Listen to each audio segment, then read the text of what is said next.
The Giant of Blackwood Valley, The Discovery in the Attic. Margaret Sullivan had always dreaded cleaning out her grandmother's house. The Victorian mansion in the small town of Millbrook had been in the family for generations, its rooms filled with decades of accumulated memories and forgotten treasures. Now, 3 months after Grandma Rose's passing, Margaret finally found the courage to tackle the dusty attic that had remained untouched for years. The afternoon sun filtered through grimy windows as Margaret sorted through boxes of old letters, moth-eaten clothing, and faded documents. She had been working for hours when she discovered a small wooden chest tucked behind a collection of vintage suitcases. The chest was locked, but the old brass mechanism gave way easily to a gentle twist. Inside, wrapped in yellowed tissue paper, she found a collection of photographs that took her breath away. Most were typical family portraits from the 1940s. Her grandfather in his military uniform, her grandmother as a young bride, various relatives gathered for holidays and celebrations. But one photograph was different from all the others. The black and white image showed what appeared to be a logging camp in a dense forest. Several men in work clothes stood near enormous trees, their axes and saws looking tiny in comparison to the massive trunks surrounding them. But it wasn't the trees that made Margaret's hands tremble as she held the photograph. It was the figure standing among the loggers. Towering above the other men was a being that could only be described as a giant. The creature stood at least 12 feet tall, its massive frame covered in what looked like coarse dark hair. Its face was partially obscured by shadows, but Margaret could make out intelligent eyes and features that seemed almost human, yet distinctly different. The giant's hands, each the size of a dinner plate, rested casually on a tree trunk that would have required 3 normal men to encircle with their arms. What struck Margaret most was how natural the scene appeared. The loggers weren't running in terror or pointing in amazement. They were simply working alongside this incredible being as if it were the most normal thing in the world. One man was even sharing what appeared to be lunch with the giant, both of them sitting on a massive fallen log. Margaret turned the photographer over and found writing in her grandmother's familiar handwriting, "Blackwood Valley Logging Camp. Summer with Big Joe. Helps with the harvest. Keep this safe. Some stories are too important to forget. Discover more incredible historical mysteries and unexplained phenomena. Subscribe to our newsletter for exclusive access to rare photographs and untold stories from the past." Margaret's mind raced as she stared at the impossible image. Big Joe, her grandmother, had never mentioned anyone by that name, and certainly had never spoken of giants living in the forests around Millbrook. Yet here was photographic evidence, clear and undeniable, of something that shouldn't exist. She examined the photograph more closely, looking for signs of manipulation or trickery, but the image appeared genuine. The lighting was consistent, the shadows fell naturally, and the grain and quality matched the other photographs from the same era. If this was a hoax, it was an incredibly sophisticated one, far beyond the capabilities of 1940s photography. Margaret set the other photographs aside and focused entirely on this one remarkable image. She noticed details she had missed in her initial shock. The giant wore what appeared to be clothing, though roughly made and clearly designed for his enormous frame. His posture suggested intelligence and awareness, not the mindless brutality often associated with legendary creatures. Most intriguingly, there was a gentleness in his expression as he interacted with the human loggers. As the afternoon wore on, Margaret found herself unable to put the photograph down. She had always been fascinated by local history and folklore, but this was different. This wasn't a story passed down through generations or a legend embellished over time. This was documented proof of something extraordinary. She began searching through the other items in the chest, hoping to find more information about the mysterious Big Joe. Among the paper, she discovered a letter dated August 15, 1940, written in her grandmother's careful script. "My dearest Rose, I hope this letter finds you well. The work in Blackwood Valley continues, and I must tell you about the most remarkable development. We have been joined by a helper unlike any I could have imagined. The local foreman calls him Big Joe, and though his appearance is startling at first, he has proven to be the gentlest soul I have ever encountered. His strength is beyond measure.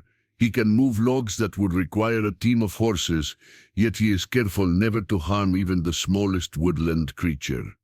The men have grown fond of him, and I confess I have as well. There is an intelligence in his eyes that speaks of wisdom far beyond our understanding. Margaret's hands shook as she read her grandfather's words. This wasn't folklore or legend. This was a first-hand account from a man she had known and trusted. Her grandfather being a practical, no-nonsense person who dealt in facts, not fantasies. She continued reading. I know this will sound impossible, but I have seen him communicate with the forest itself. Birds land on his shoulders, without fear, and deer approach him as they would approach no human. Yesterday I watched him carefully move a family of rabbits from a tree that needed to be felled, speaking to them in soft tones that seemed to calm their fears. Whatever Big Joe is a guardian of this place, and we are privileged to work alongside him. As evening approached, Margaret realized she had stumbled upon something far more significant than a simple family photograph. This was evidence of a legend that had somehow remained hidden for over 80 years. But why had her grandmother kept it secret, and what had happened to Big Joe? She gathered the photograph and letter, along with the other contents of the chest, and headed downstairs to her grandmother's study. If there were more answers to be found, they would be among Rose's carefully preserved papers and journals. The study was exactly as her grandmother had left it. Books lined the walls from floor to ceiling, and a large oak desk sat beneath a window, overlooking the garden. Margaret had always loved this room, with its smell of old leather and the sense of accumulated knowledge that seemed to permeate every corner. She began searching through the desk drawers, looking for anything that might relate to the Blackwood Valley logging operation or the mysterious Big Joe. In the bottom drawer, beneath a stack of genealogy research, she found a leather-bound journal with... Margaret opened the journal with trembling hands and immediately found entries that made her heart race. June Dollar. Thomas returned from the logging camp today with the most incredible story. He claims to have met a giant in the woods, a creature of legend made flesh. He thought he was suffering from exhaustion or perhaps playing an elaborate joke, but his sincerity was unmistakable. July 3, 1940. Thomas brought me to meet Big Joe today. I can barely find words to describe the experience. He is everything Thomas said, and more, a being of immense size and strength, yet possessed of a gentleness that brings tears to my eyes. When he looked at me, I felt as though he could see into my very soul. Julia, Finse viene de Vinta Umide. I have been visiting the camp regularly, and my friendship with Big Joe has deepened. He cannot speak as we do, but he communicates through gestures and expressions that are remarkably eloquent. Today, he showed me drawings he had made in the dirt, crude but unmistakably depicting the history of his people. I believe he may be the last of his kind. Margaret read late into the night, her grandmother's journal revealing a story of friendship and wonder that had been hidden for decades. But as she read the later entries, a sense of sadness and foreboding began to creep in. The final entry, dated September 30, 1940, would change everything. Margaret thought she knew about her family's history and set her on a quest that would lead her deep into the heart of Blackwood Valley, searching for answers that have been buried for over 80 years. Margaret's eyes strained in the lamplight as she read her grandmother's final entry about Big Joe, dated September 10, 1940. Today brought terrible news. The logging company has decided to expand their operation deeper into Blackwood Valley, into areas that Big Joe considers sacred. He tried to explain to the foreman, using his drawings and gestures, but they dismissed him as merely an obstacle to progress. I fear for what will happen when the machines move into the heart of the forest. Big Joe's people have dwelt in these woods for countless generations, and he is their last guardian. Thomas and I have decided we must document everything we can before it's too late. If something happens to Big Joe, the world must know that he existed, that his kind once walked among us with wisdom and grace. Margaret set down the journal, her mind reeling. Her grandparents hadn't just encountered a giant, they had befriended him and tried to protect him. But what has happened after that final entry? The journal contained no more references to Big Joe, and her grandmother had never spoken of him in all the years Margaret had known her. She returned to the photograph, studying it with new understanding. This wasn't just a curiosity or a piece of family history. It was potentially the only surviving evidence of an entire species that had once shared the earth with humans. The weight of that responsibility settled heavily on her shoulders. Margaret spent the rest of the night searching through every box and drawer in the house, looking for more information about Big Joe and the Blackwood Valley logging operation. She found several more photographs from the summer of 1940, but none showed the giant. There were pictures of her grandfather with his logging crew, images of the massive trees they were harvesting, and shots of the camp itself, but Big Joe had vanished from the visual record as completely as he had disappeared from family stories. As dawn broke over Millbrook, Margaret made a decision that would change her life. She was going to find Blackwood Valley and discover what had happened to Big Joe. As a freelance journalist, she had the skills and resources to investigate this mystery properly. More importantly, she felt a deep obligation to honor her grandparents' memory by uncovering the truth they had tried so hard to preserve. Her first stop was the Millbrook Historical Society, housed in a converted Victorian mansion on Main Street. Eleanor Whitman, the society's elderly director, had known Margaret's grandmother well and greeted her with sympathy and warmth. "I'm so sorry for your loss, dear," Eleanor said, leading Margaret into a room lined with filing cabinets and historical documents. "Your grandmother was one of our most dedicated volunteers. She spent countless hours helping us organize our archives." Margaret showed Eleanor the photograph, watching carefully for her reaction. The older woman's eyes widened, and she sat down heavily in her chair. "My goodness," Eleanor whispered, "where did you find this?" "In my grandmother's attic. Do you recognize it?" Eleanor nodded slowly. "I've heard stories about the Blackwood Valley operation, but I never believed. This is extraordinary, Margaret. If this photograph is genuine, it changes everything we thought we knew about the history of this region. What stories have you heard?" Eleanor rose and pulled a thick folder from one of the filing cabinets. "There were always rumors about strange sightings in Blackwood Valley. Native American tribes in the area had legends about forest giants who protected the old-growth trees. Early settlers reported encounters with creatures they couldn't explain, but by the 1920s, most people dismissed these as folk." She opened the folder and spread out several documents on the table. The Blackwood Valley Logging Company operated from 1907. They were harvesting some of the last old-growth forest in the region, trees that were hundreds of years old. The operation was shut down suddenly in late 1940, and the company's records were sealed. Uncover more hidden histories and mysterious disappearances. Join our community of researchers and explorers dedicated to revealing the truth behind forgotten legends. Margaret leaned forward, studying the documents. "Sealed. Why, that's what makes this so intriguing. According to these papers, there was some kind of incident in September in Edo. Several workers reported unusual occurrences and encounters with unknown entities. The company blamed it on mass hysteria and closed the operation, but there were rumors that the government was involved in the shutdown." Eleanor pulled out a map of the region from the 1900s. "Blackwood Valley is here, about 30 miles northeast of town. After the logging operation ended, the area was declared a nature preserve. It's been off limits to commercial development ever since." Margaret studied the map, noting the remote location of the valley.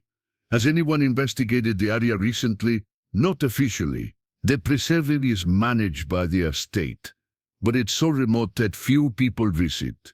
There have been occasional reports from hikers about strange sounds and unexplained phenomena, but nothing that's been taken seriously. As Margaret prepared to leave, Eleanor caught her arm. "Be careful, dear. If there's any truth to these old stories, Blackwood Valley may not be as empty as people think.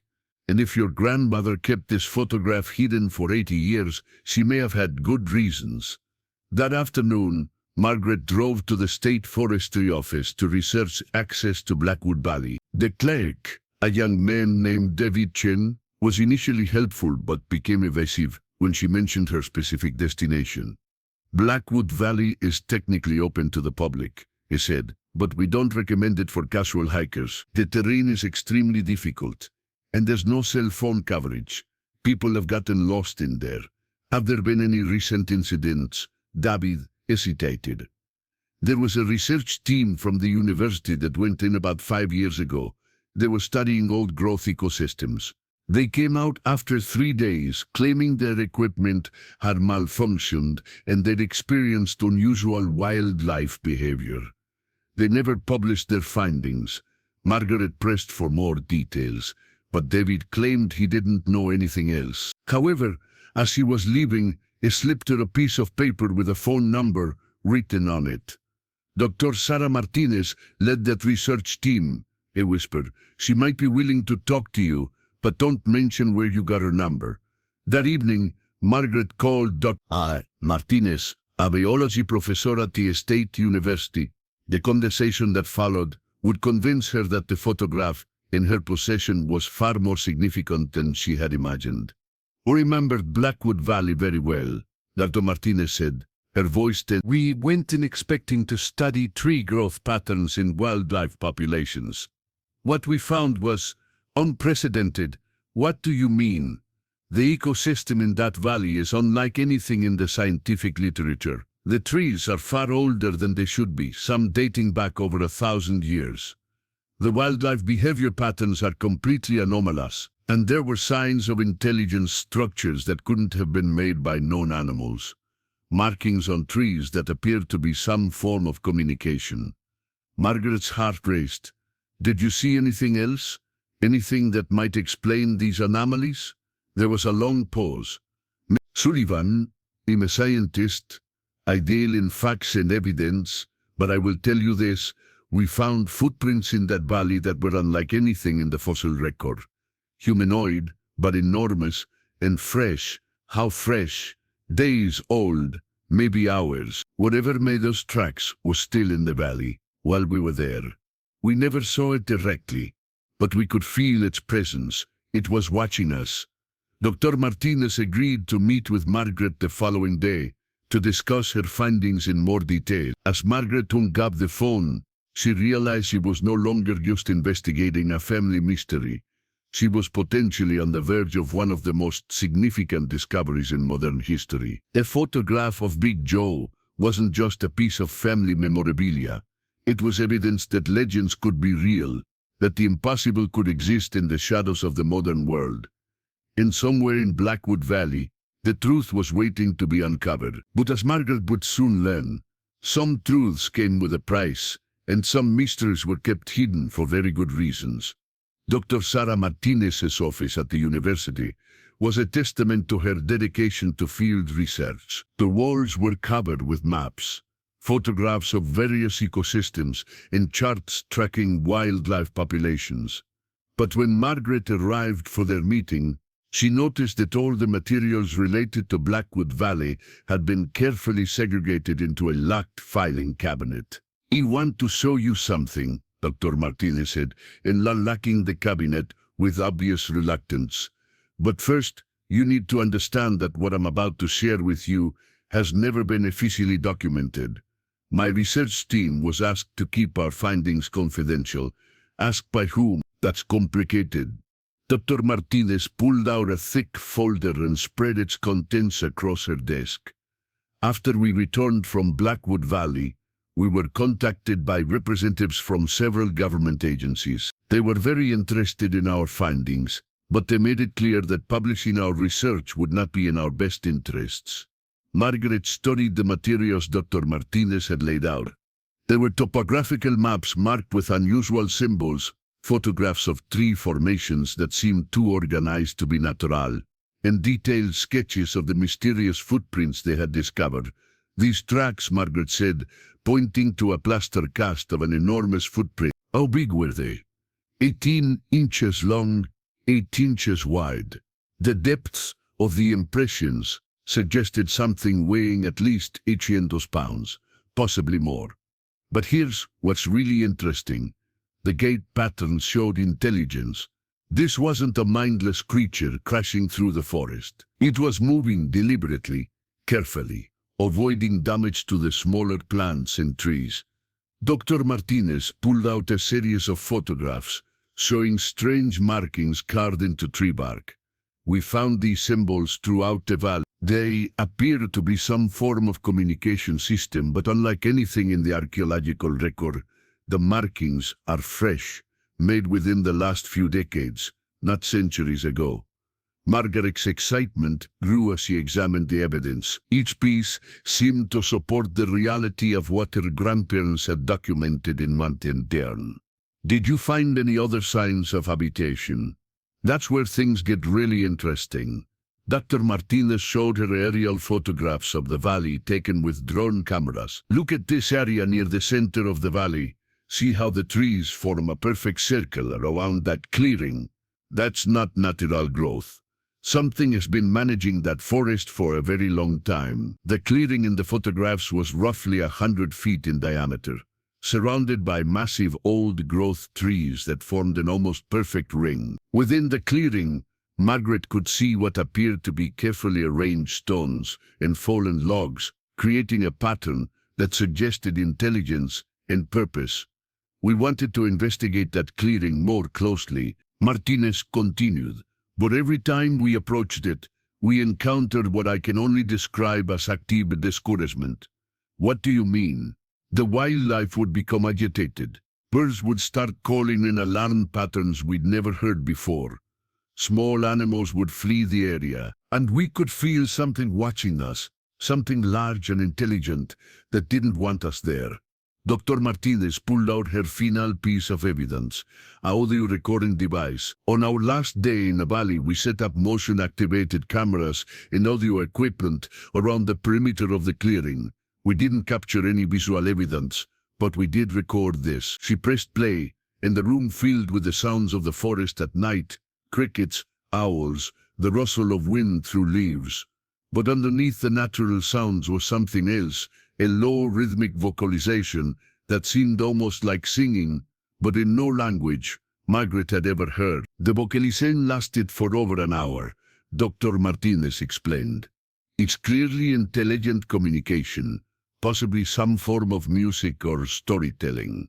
We had linguists analyze the recording, but they couldn't identify the language family or even determine if it was truly linguistic. Margaret felt chills running down her spine as she listened to the haunting sounds. This could be Big Joe. He could still be alive. That's what I think too. But Margaret, you need to understand the implications of what you're considering. If there really is a surviving giant in Blackwood Valley, approaching him could be extremely dangerous. Not because he might harm you, but because of what could happen if his existence becomes public knowledge. Explore more incredible encounters with unknown species and mysterious beings. Subscribe for exclusive access to scientific evidence and eyewitness accounts that challenge everything we know about our world. Dr. Martinez leaned back in her chair, her expression grave. Think about what would happen if the world learned that a species of giant humanoids had survived into the modern era. The valley would be overrun with researchers, tourists, media, and government agents. The creature's habitat would be destroyed, and he would become a specimen rather than a living being. Margaret understood the professor's concerns, but she also felt a deep obligation to honor her grandparents' legacy. My grandmother kept this secret for 80 years. Maybe it's time for the truth to come out. Maybe, but if you're going to pursue this, you need to be prepared for the consequences, and you need to be very careful about how you approach the situation. Martinez gave Margaret detailed maps of Blackwood Valley, along with GPS coordinates for the areas where they had found the most significant evidence. She also provided a list of equipment Margaret would need for a safe expedition into the remote wilderness. If you do find him, Dr. Martinez said as Margaret prepared to leave, remember that he's managed to stay hidden for 8 decades. He's survived by being cautious and avoiding human contact. Don't do anything that might threaten that survival. That evening, Margaret returned to her grandmother's house and spent hours studying the maps and planning her expedition. She had experience with wilderness hiking and camping, but Blackwood Valley would be more challenging than anything she had attempted before. As she prepared for bed, Margaret took one more look at it in the lamplight. She could see details she had missed before. The intelligence in his eyes, the careful way he held his massive hands, the sense of dignity and wisdom that seemed to radiate from his entire being. Her grandparents had seen something special in this creature, something worth protecting and preserving. Now it was her turn to carry on that legacy. But as Margaret would soon discover, she wasn't the only one interested in the secrets of Blackwood Valley. Others had been watching and waiting, and her investigation had not gone unnoticed. The next phase of her journey would be far more dangerous than she could have imagined. The following morning brought a phone call that would change everything. The voice on the other end was professional but cold, and the message was clear. Some secrets were meant to stay buried, and some investigations were not welcome. Margaret's quest to find Big Joe was about to become a race against forces that had been working for decades to keep the truth hidden. The photograph that had started as a family curiosity was now the key to a mystery that powerful people would do anything to protect. Margaret's hands trembled slightly as she packed her backpack with the supplies Dr. Martinez had recommended. The anonymous phone call from the previous morning had shaken her more than she cared to admit. The caller had known details about her investigation that should have been private, and the implied threat had been unmistakable. Some family secrets are better left buried, Miss Sullivan, for everyone's sake. But rather than deterring her, the warning had only strengthened Margaret's resolve. If someone was trying to keep her away from Blackwood Valley, it meant there was definitely something there worth finding. She had spent the morning making final preparations for her expedition. Her plan was to hike into the valley alone, following the route Dr. Martinez's team had used 5 years earlier. She would set up a base camp near the perimeter of the mysterious clearing and use motion-activated cameras to document any signs of Big Joe's presence. The drive to the trailhead took 2 hours through increasingly remote countryside. The final 10 miles were on dirt roads that seemed barely maintained, winding through dense forest that grew darker and more primordial with each mile. When Margaret finally reached the parking area, little more than a widened spot in the road, she was struck by the profound silence that surrounded her. The trail into Blackwood Valley was marked only by faded blazes on trees and occasional cairns left by previous hikers. Margaret checked her GPS device and compass, then shouldered her pack and began the long hike into the wilderness. The first few miles were relatively easy, following an old logging road that had been partially reclaimed by the forest. But as she went deeper into the valley, the path became increasingly difficult to follow. Ancient trees towered overhead, their canopy so thick that even at midday, the forest floor was shrouded in perpetual twilight. Margaret had been hiking for 3 hours when she encountered the first sign that she was entering something extraordinary. The trees around her were massive beyond anything she had ever seen. Douglas firs and cedars that must have been growing for over 1,000 years. Their trunks were so enormous that it would have taken a dozen people holding hands to encircle them. But it wasn't just the size of the trees that caught her attention, it was the way they were arranged. Despite appearing natural at first glance, there was an underlying pattern to their placement that suggested intelligent design.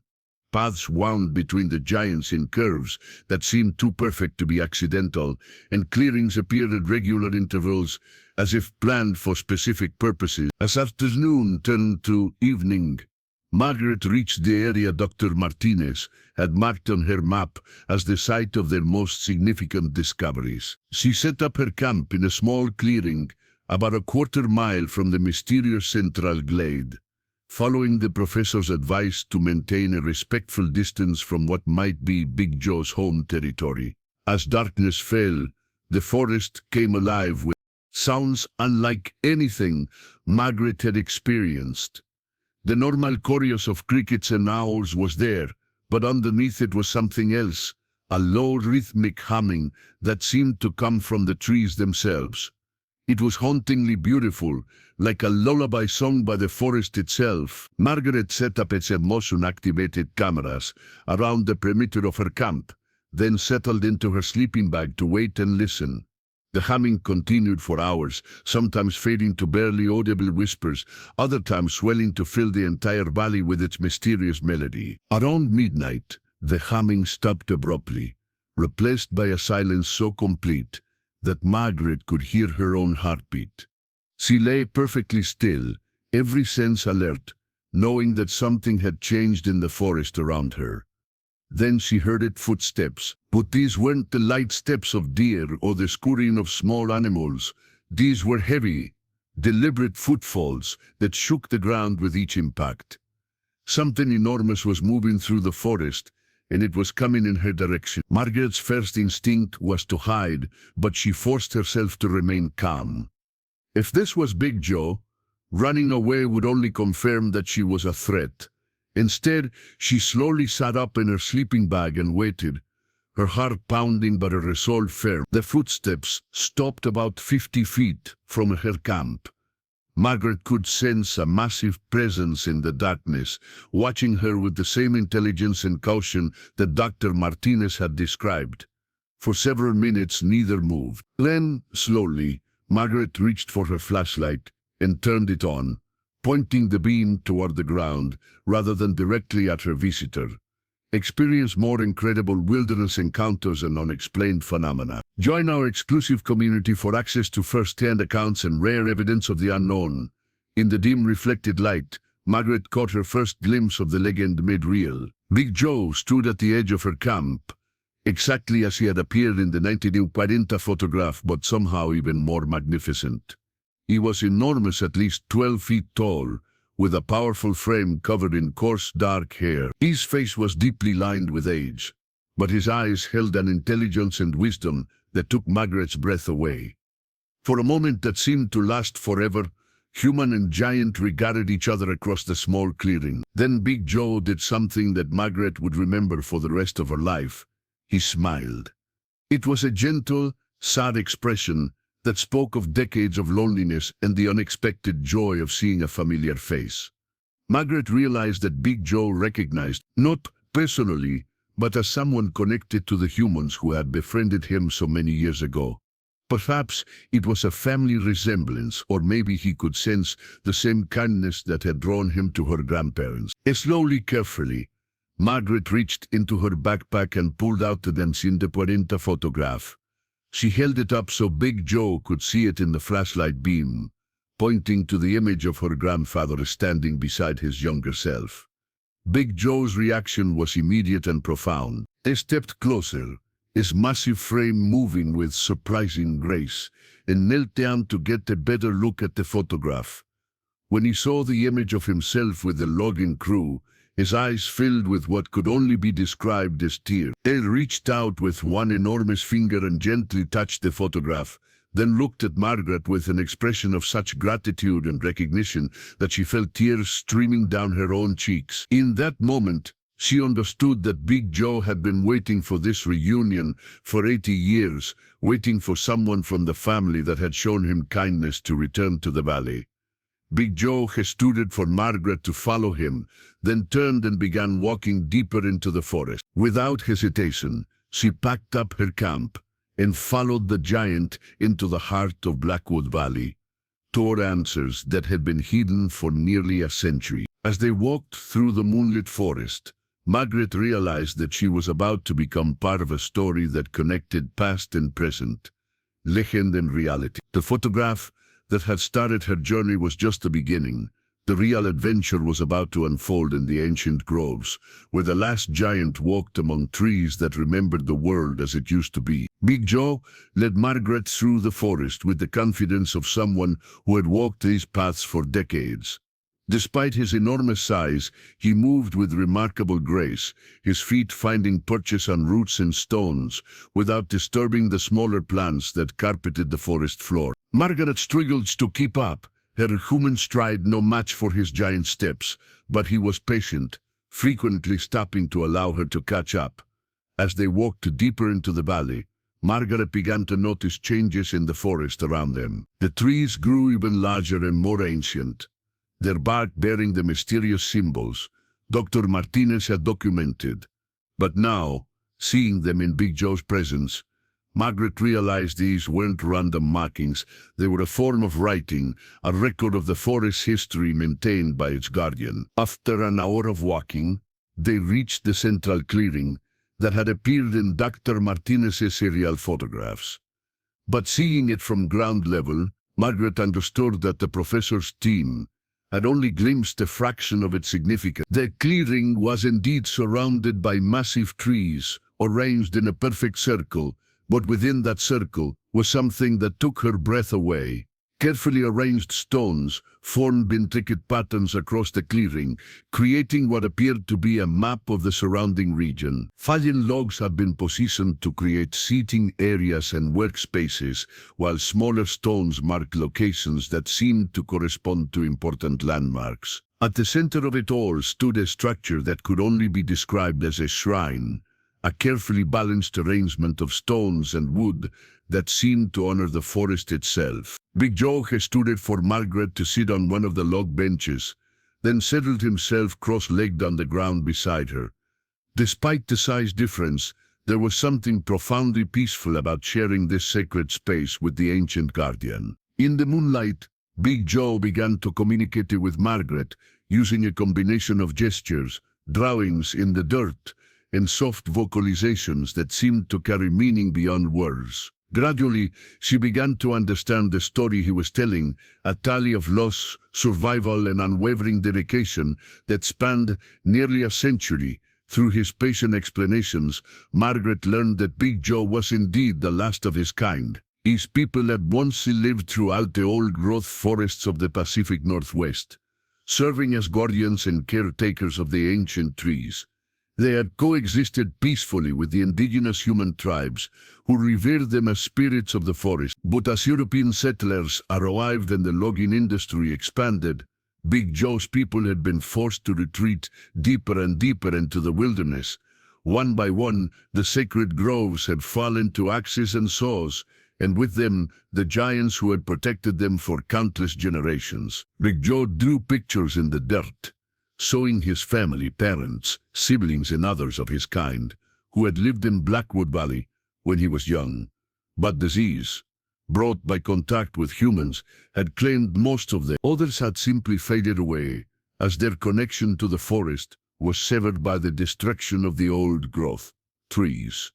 By 1940, when Margaret's grandparents had encountered him, Big Joe was already alone. The logging operation in Blackwood Valley had been his last chance to communicate it with humans who might understand the importance of preserving what remained of the ancient forest.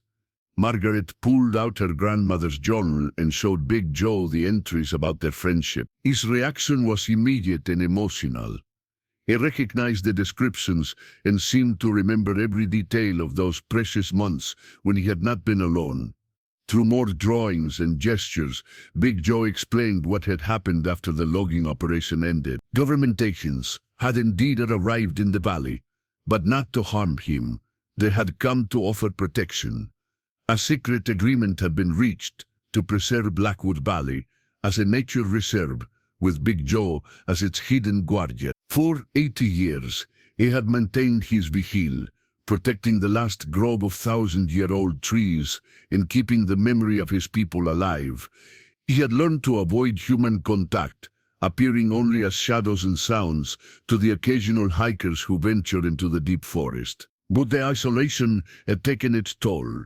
Margaret could see the loneliness in his ancient eyes, the weight of being the sole keeper of knowledge that would die with him. He had been waiting for someone who would understand, someone who could help ensure that his people's legacy would not be forgotten. As dawn began to break over the valley, Big Joe led Margaret to another part of the clearing she hadn't noticed in the darkness. Hidden beneath a carefully constructed shelter of woven branches was a collection of artifacts that represented the entire history of his people. There were tools carved from stone and wood, but designed for hands much larger than human ones. Intricate artwork depicted the giants' relationship with the forest, showing them tending to trees, communicating with animals, and maintaining the delicate balance of the ecosystem. Most remarkably, there were written records, carved wooden tablets covered with the same symbols Margaret had seen on the trees throughout the valley. Big Joe carefully lifted one of the tablets and showed it to Margaret. Through gestures and simple drawings, he explained that these were the chronicles of his people, their history, their knowledge of the forest, and their understanding of the natural world that had been accumulated over thousands of years. Margaret realized she was looking at one of the most significant archaeological discoveries in human history. These artifacts represented an entire civilization that had existed alongside humanity but remained hidden from the modern world. The knowledge contained in these chronicles could revolutionize understanding of forest ecologies, sustainable living, and the relationship between intelligent species and their environment. But as she studied the artifacts, Margaret also understood the terrible responsibility that had been placed on her shoulders. Big Joe was entrusting her with the legacy of his entire people, but he was also asking her to make an impossible choice. If she revealed the existence of these artifacts and Big Joe himself, the scientific community would be revolutionized, but the peaceful sanctuary of Blackwood Valley would be destroyed. Researchers, media, and curiosity seekers would descend on the forest, and Big Joe would spend his remaining years as a specimen to be studied, rather than a guardian to be respected. But if she kept a secret, as her grandmother had done, the knowledge and wisdom of an entire species would die with Big Joe, lost forever to the world. As the sun rose higher, casting golden light through the ancient trees, Margaret realized that her journey to Blackwood Valley had led her to a crossroads that would define not only her own future, but the fate of the last giant and the precious knowledge she carried. The photograph that had started her quest had revealed far more than she had ever imagined, but it had also presented her with a choice that would test everything she believed about truth, responsibility, and the price of knowledge. As the morning sun filtered through the canopy of ancient trees, Margaret sat in the sacred clearing with Big Joe, feeling the weight of an impossible decision. The artifacts surrounding them represented thousands of years of accumulated wisdom about living in harmony with the natural world, knowledge that could help humanity address the environmental crises of the modern era. Yet revealing this treasure trove would inevitably destroy the very sanctuary that had preserved it. Big Joe seemed to understand her dilemma. He gestured to the carved tablets, and then to the forest around them, his expression conveying both hope and resignation. Through patient drawings in the dirt, explained that he had been waiting for someone like Margaret, someone connected to the humans who had shown him kindness, someone who might find a way to preserve his people's legacy without destroying their final refuge. Margaret studied the symbols on the tablets more closely, trying to understand the scope of the knowledge they contained. Even without being able to read the ancient script, she could see that the carvings depicted complex relationships between different species of plants and animals, seasonal patterns that spanned the centuries, and sustainable practices that had allowed the giants to live in the forest for millennia without depleting its resources. This could change everything, she whispered, more to herself than to Big Joe. The climate crisis, deforestation, species extinction.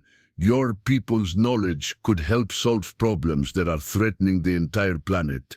Big Joe nodded, understanding her words, if not their exact meaning. They had observed the changes in the forest over the decades, the subtle shifts in weather patterns and animal behavior that spoke of larger disruptions in the natural world.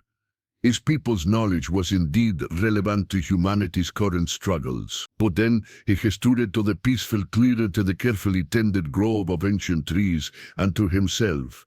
His meaning was clear. This sanctuary had survived for 80 years, precisely because it remained hidden. The moment it became known to the outside world, it would cease to exist in any meaningful way. Margaret pulled out her phone and showed Big Joe some photographs she had taken of environmental destruction, clear-cut forests, polluted rivers, cities choked with smog. His reaction was immediate and heartbreaking. The giant's eyes filled with tears as he recognized the devastation that human civilization was wreaking on the natural world. Through more drawings, Big Joe explained that his people had foreseen this possibility. The tablets contained not just historical records and ecological knowledge, but also warnings about what would happen if the balance between civilization and nature was lost. The giants had understood that their own survival depended on the health of the entire ecosystem, and they had developed practices that ensured both could thrive together. As Margaret contemplated the implications, she heard the sound of helicopters in the distance. Big Joe's head snapped up, his expression immediately alert and concerned. The sound was growing closer, and Margaret realized with a sinking heart that her expedition had not gone unnoticed. "We need to hide the artifacts," she said urgently, but Big Joe was already moving. With practiced efficiency, he began covering the tablets and tools with specially prepared camouflage that made them invisible among the forest debris. Within minutes, the clearing looked like nothing more than a natural formation, with no sign of the incredible treasures it contained. Big Joe gestured for Margaret to follow him, and they quickly moved to a concealed observation point at the edge of the clearing. From there, they could see 3 black helicopters landing in a meadow about half a mile away. Men in military-style clothing emerged from the aircraft, carrying equipment that looked more suited for a combat operation than a scientific expedition. "Government agents," Margaret whispered, remembering Dr. Martinez's warnings about official interest in Blackwood Valley. "They must have been monitoring my communications." Big Joe's expression was grim, but not surprised. He had clearly dealt with such intrusions before. Through gestures, he indicated that they needed to move deeper into the forest, to areas where the helicopters couldn't follow, and the agents would have difficulty tracking them. As they prepared to leave the clearing, Margaret made a decision that would change everything. She pulled out her camera and quickly photographed several of the most important tablets before Big Joe finished concealing them. If something happened to her, or to the artifacts themselves, at least some record of their existence would survive. Big Joe noticed what she was doing, and after a moment's consideration, nodded his approval. He understood that she was trying to find a middle path, a way to preserve the knowledge without exposing the sanctuary. They spent the next several hours moving through the deepest parts of the forest, following paths that only Big Joe knew. The giant's knowledge of the terrain was extraordinary. He led Margaret through hidden valleys and secret passages that seemed to exist outside the normal geography of the region. As they traveled, Margaret began to formulate a plan. She couldn't reveal Big Joe's existence or the location of the artifacts, but she could find ways to share the knowledge they contained. The photographs she had taken could be studied and translated, the ecological principles could be tested and applied, and the warnings about environmental destruction could be heeded, all without betraying the source of the information. By evening, they had reached a remote cave system that Big Joe had prepared as an emergency shelter. The caves were well stocked with supplies and connected to underground streams that provided fresh water. It was clear that the giant had been planning for this possibility for years. As they settled in for the night, Margaret showed Big Joe her plan. Using drawings and simple words, she explained how she could return to civilization and begin sharing his people's knowledge without revealing its source. She could present it as her own research or claim to have discovered ancient texts in a different location. The important thing was getting the information to people who could use it to help heal the damaged relationship between humanity and nature. Big Joe listened carefully to her proposal, his ancient eyes reflecting decades of wisdom and caution. Finally, he nodded his agreement, but with condition. He drew pictures showing Margaret returning to the valley periodically, bringing updates on how the knowledge was being used and ensuring that the sanctuary remained protected. It was a partnership that would span the rest of their lives, Margaret serving as the bridge between Big Joe's ancient wisdom and the modern world's desperate need for environmental solutions, while the giant continued his role as guardian of the last sacred grove. As Margaret prepared to sleep in the hidden cave, she realized that her grandmother's photograph had led her to something far more significant than a family mystery. She had discovered a path toward healing the wounds that industrial civilization had inflicted on the natural world, guided by the wisdom of a people who had learned to live in perfect harmony with their environment. But first, she had to find a way to evade the government agents and return to civilization without leading them back to Big Joe's sanctuary. The most dangerous part of her journey was still ahead. 3 days later, Margaret emerged from Blackwood Valley alone, carrying only her basic hiking gear and a carefully crafted story about getting lost in the wilderness. The government agents had given up their search after finding no trace of unusual activity, convinced that her expedition had been nothing more than an amateur hiking trip gone wrong. But hidden in her camera's memory card were dozens of photographs that would wan her life and eventually the world's understanding of sustainable living. The images of Big Joe's tablets contained ecological knowledge that had been refined over thousands of years, offering solutions to environmental problems that modern science was only beginning to understand. Margaret returned to her grandmother's house and spent weeks studying the photographs, using translation software and consulting with linguists to decode the ancient symbols. Gradually, the tablet's secrets began to reveal themselves. The giants had developed sophisticated methods for forest management that maximized biodiversity while providing for their own needs.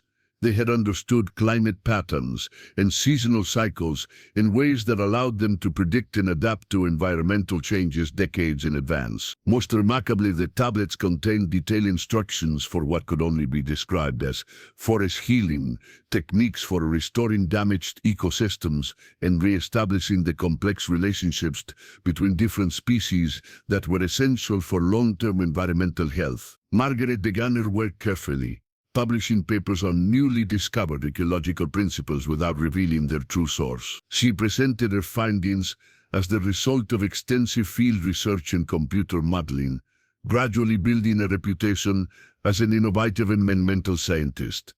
Her work attracted attention from universities, environmental organizations, and government agencies around the world. The techniques she described were tested in damaged forests and polluted watersheds, with results that exceeded all expectations. Ecosystems that had been written off as permanently destroyed began to recover using the methods encoded in Big Joe's ancient tablets. Final CTA be part of the solution. Subscribe to our Environmental Action Network and discover how ancient wisdom can help us heal our planet's damaged ecosystems. As her reputation grew, Margaret was invited to speak at conferences and consult on major environmental restoration projects. She used these opportunities to spread Big Joe's knowledge as widely as possible, always careful to protect the secret of its true source.